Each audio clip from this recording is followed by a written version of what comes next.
She is on the schedule within the next couple of days. Wow. And I will clearly tell her that as soon as I get home. I got your text. We're going to go do this on this day.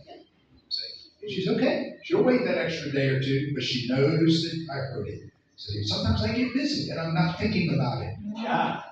She reminds me, and it's okay. Right here. Question? Oh. We'll get to it. Pastor Rose. Yeah. I also think the way we were brought up right from the time we were young.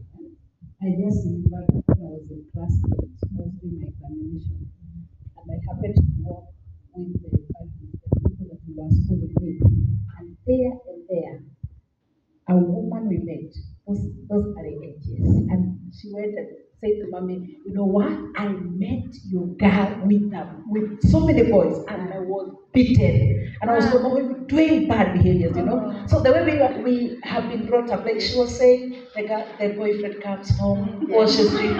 You will be excommunicated here. I'm telling you, my friend. This is not the place for those things, you know. So we learned it from those early age. When I was married, when I started, when I had my first relationship, actually I left my first relationship because we were found with the man that was to marry me in the evening around 6. So the church was like, no, where were you coming from? I mean, these guys are sinners. You cannot marry in the church, and things happened. So our culture is a bit weird, and probably we will have to also grow up in the way we are bringing up the children. We need to see. We must modernize.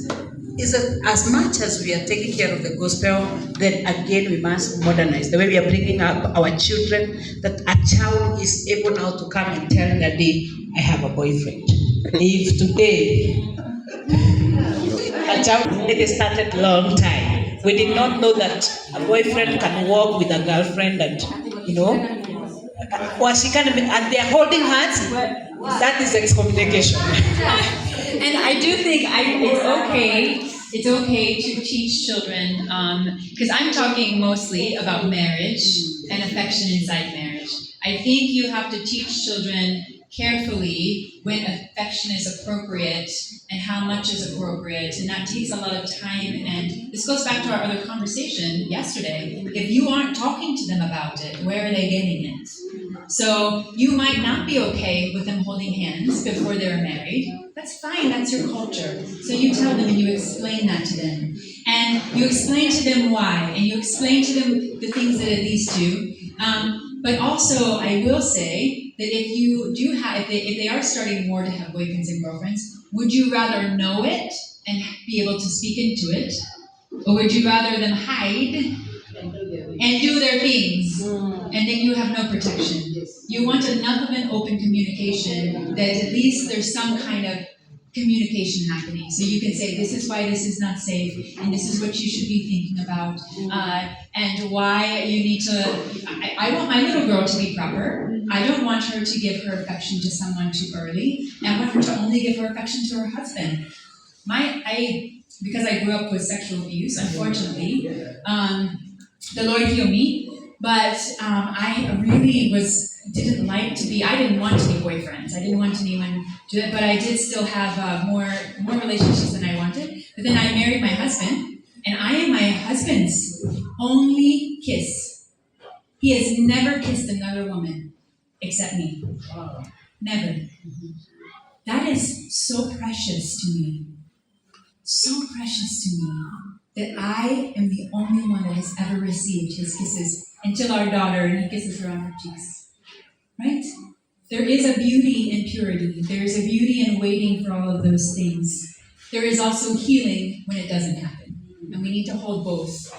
That when it's too far, too much has happened, that healing can happen. But also we do want to teach children that affection should be very careful and very measured, because it does lead to other things. And we want those other things to be inside marriage. I have one more question. Can I add that real quick before you ask a question? I also want to add, just because I was saying that this is something between me and my boyfriend. When we first started dating, we had the conversation about boundaries. So we don't overstep and connect and have a sexual relationship because we said no, that waits until marriage. But there is ways that we can still connect, like Michelle was saying, in a healthy way with healthy boundaries that is honoring to the Lord as well. Because our relationship, we want to be a reflection of God's love, right? And, even though the Bible doesn't talk about boyfriends and girlfriends and things like that, like, we're still getting prepared for that, right? And we still want to be a good representative of how God gave the picture for marriage, right? He said that a husband is to love his wife like Christ loves the church, right? And a wife is to respect her husband. And so even though we're not married, I still show my boyfriend respect. And he still shows me love by all these little things of service. But again, within the proper boundaries until we get married. We got to go to lunch, but we have one question. I think for the African men, because I'm married to an African man, they are too serious. They are too mature, Too big. Yeah, they are too big. When you hold hands, they feel like you're behaving like a child, When you keep holding, when you keep saying I love you, when you keep all those things that you people are doing, they feel it's too much, And their love language, I'm talking on the basis of that are married to an African man. Their love language is provision. When they provide, you want your hair to be done, you want supper is provided, rent is paid, maybe the house is there, their provision is their love language. So I think what they should know, that it's okay also to love us that way, Wake up and give me a hug, tell me I love you. I would also feel good. The emotional love. Yes, the touch love, the emotional love. The African men should do that also. We would appreciate that. So what did Jesus say the kingdom of heaven is like? It is like a child. Yes. Why did he say that? Because children are innocent and sweet, and they don't have the same boundaries in some places as grown-ups. Now, they need to learn some of that along the way, right? But there is something beautiful about the affection between a man and a woman that is safe and good. And there is actually neurochemically and psychologically a reparenting that happens when we love each other well. We actually do minister to the inside children that we have, the inside self, that little self that maybe didn't get affection. So if one of you grew up with affection and the other didn't, you can minister affection to the one that didn't get it, and it helps to heal that wound. And so it's not being childish, it's being merciful. We got to take lunch, guys. Let me use that one. I want to counter attack. What she has said. Yes, I have to. We are romantic. We have no problem. We don't have problem with our ladies. They have shown us that the love they want is provision. Because wait a bit, you talk. Leave it. Yes. Because if you don't provide, there are two things you're gonna experience. One, which number are you in this house? Are you number 1 or number 4? Because you don't provide anything. So you don't provide according to her expectations. Number 2, so this lack of providing according to her expectations will deny you now the rights of a husband in the house. Even if you go there, you know what I'm trying to say. She will tell you, please, am I cheating?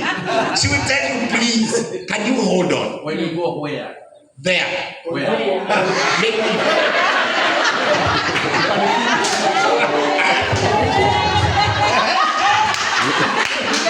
Again,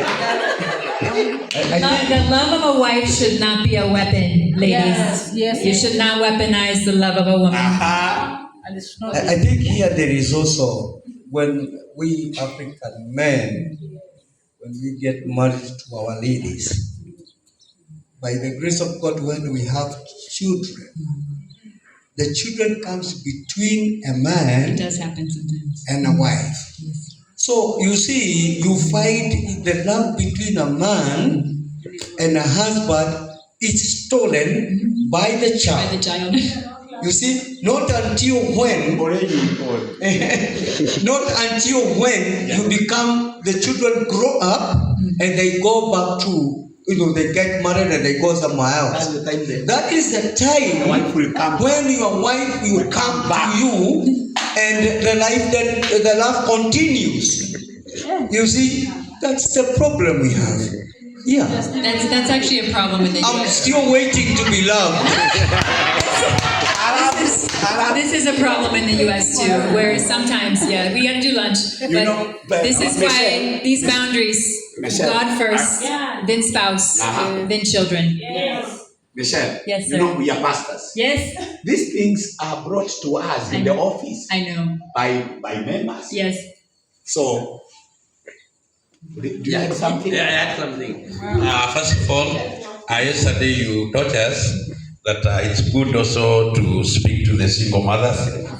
Today I was coming early, and then a single mother called me. He wanted me to pray for. No, let him finish. She wanted me to pray for the birthday of her child. And I did it affectionately. I was happy. I was there for her. I told my wife. Yeah, I told my wife. I was there for 2 hours, around 2 hours. And I did a good job of praying and reading the word and encouraging the child. Then, immediately I was told one of a senior lady had passed away. She was being buried, and it's a family. I didn't know. I was told, make sure you also pass there and do a physical appearance in the church. So I have gone there when they have said preachers, nimeonyesha mkono. So why did I not know? Why was I disconnected from not knowing what the village are doing, whether somebody has died? It's because when my wife was sick, their pastors who did come. I confessed yesterday. And one day I went to a meeting and they were talking, and then I said, when I look at all of you, I see you are not born again, you are not saved, because you did come to see my wife for 5 months. So yesterday when the man of God was speaking about forgiveness, I felt I should forgive them.